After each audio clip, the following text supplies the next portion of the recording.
Hello friends, welcome back to my channel. मैं ममता दिल से स्वागत करती हूँ आपका अपने चैनल में। मैं तो ठीक हूँ, आप लोग भी बहुत ठीक होंगे मुझे पता है।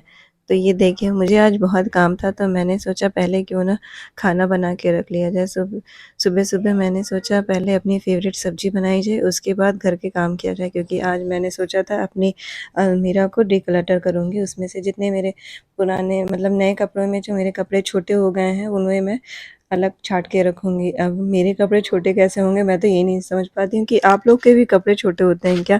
हम बढ़ते तो हैं नहीं मगर मेरे साइज़ में छोटे हो जाते हैं, मुझे समझ में नहीं आता मैं बढ़ी नहीं और मेरे कपड़े छोटे कैसे हो गए। फिर मैंने आज सोचा पहले अपने लिए मेरा फ़ेवरेट सहजन की सब्ज़ी बना के खा लूँगी, ताकि बचा रहे तो दोपहर में भी यही रोटी सेक लूँगी और यही हम लोग खा लेंगे। क्योंकि जिस दिन काम अधिक रहे उस दिन अगर सुबह खाना बना के रख दिया जाए और उसके बाद काम करने में बहुत रिलैक्स रहता है।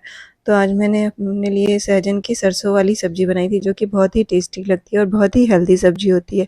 सहजन में बहुत ज़्यादा एंटीऑक्सीडेंट और बहुत सारे मिनरल्स पाए जाते हैं, इसलिए इसे तो जब तक सहजन मिलता है तब तक मैं रोज़ खाना खाती हूँ। और आज तो मेरे पास कच्चा आम था, जिसे मैं डाल के आज कच्चे आम की सब्ज़ी बनाऊँगी। वैसे तो इसमें टमाटर चाहे आमचूर पाउडर डालते हैं, मगर आज कच्चा आम था तो कच्चा आम डाल के बनाया था और ये सब्ज़ी बहुत ही टेस्टी बनी थी।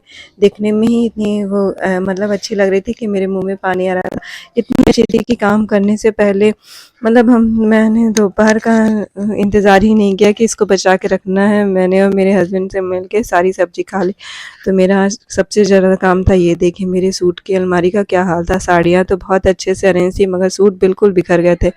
वही कहते हैं ना, जो ज़्यादा यूज़ होता है वो ज़्यादा ख़राब होता है। जैसे कि अलमारी, साड़ियाँ कम यूज़ होती हैं इसलिए साड़ियाँ ख़राब नहीं होती हैं। सूट हम लोग ज़्यादा पहनते हैं तो सूट निकलते रहते हैं और उसी तरह कहीं आना जाना है बस ठूस के रख दिया जाता है। तो मैंने अपने बच्चों को ड्यूटी पे लगा दिया था, पहले सारे सूट को अच्छे से गिरा दो, फिर मैंने देके फिर अरेंज कर दिया दे। मगर एक बहुत बढ़िया वो मेरे साथ प्रॉब्लम है, मैं अपने सूट किसी को दे नहीं पाती। मुझे लगता है अरे अभी ये तो नया है, अभी तो एक ही बार पहना है, अभी तो 2 ही बार पहना है।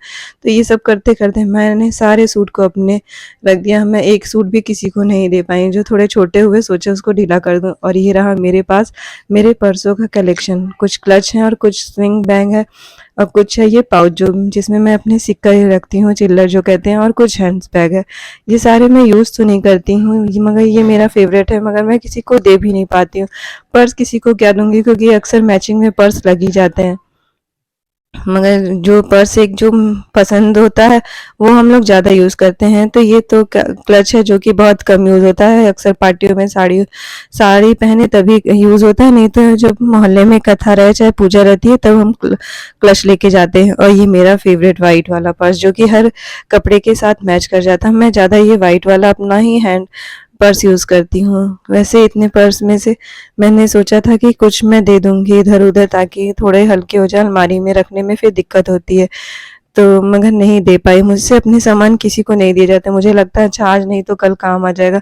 पता नहीं क्यों मैं इतना वास्तु मानती हूँ मगर ये इसमें मैं मान ही नहीं पाती हूँ। ये सब करते-करते इतना लेट हो गया था और दिमाग भी थक गया था, तो मैंने सोचा क्या बनाऊँ? तो जब दिमाग थक जाए तो अपना फ़ेवरेट खाना बनाना चाहिए। तो मैंने बनाया था कढ़ी चावल, बिल्कुल सिंपल सी कढ़ी चावल, जिसमें मैंने पकौड़ी नहीं डाली थी, सिर्फ़ बिना पकौड़ी की ही दही और बेसन को अच्छे से कढ़ने के लिए रख दिया था। जब इतना देर रख दिया था कि कम फ्लेम पे भी दूध मेरा खौल गया था। और ये देखिए दूध गर्म हो गया, इधर अभी मेरी कढ़ी बनी रही है, चावल भी बन गया था। तो कढ़ी को मैंने बिल्कुल सिंपल तड़के से बना के बस उसको कढ़ने के लिए छोड़ दिया था। फिर बस एक स्पेशल चीज़ किया था, कढ़ी में मैंने लगाया था देसी घी का तड़का। देसी घी का तड़का लगाने से कढ़ी बहुत टेस्टी हो जाती है। अगर पकौड़ी न भी पड़ी रहे तो वो बहुत अच्छा हो जाता। अब बच्चों के स्कूल का टाइम भी हो रहा था तो मैंने सोचा जल्दी-जल्दी यही सबसे आसान लगता है, जो सबसे मतलब बिना झंझट के अगर रख दो तो जब तक बच्चे आते हैं अपना ड्रेस चेंज करेंगे आधा 1 घंटा में, तब तक तो कढ़ी अच्छे से कढ़ जाती है और तैयार भी हो जाती है। हाँ, हींग ज़रूर कढ़ी में डालती हूँ क्योंकि भाई बेसन है तो पेट में गैस भी बनती है, फिर हींग डालने से फ्लेवर भी बहुत अच्छा आता है। और फिर घी में मैंने लहसुन और लाल मिर्च पाउडर का खूब बढ़िया सा तड़का देके उसको कढ़ी में छौंक मार दिया। इससे कढ़ी में बहुत अच्छा फ्लेवर भी आया और कलर देखिए कितना सुंदर आया है। तो ये हमारा आज का लंच तैयार हो गया। तो आज मैंने दोपहर भर अपनी अलमारी से ही की, फिर बनाया कढ़ी चावल और खूब जम के खाए। ये रही मेरी थाली जिसमें है गाजर। मेरी बेटी को मैं गाजर ज़रूर देती हूँ। तो अगर आपको उसमें विटामिन ए होता है जिससे आँखें ठीक रहती हैं। तो अगर आपको मेरे इस वीडियो में कुछ भी अच्छा लगा हो तो प्लीज़ लाइक और सब्सक्राइब ज़रूर करिएगा। मिलती हूँ मैं आपसे नेक्स्ट वाले व्लॉग में। बाय।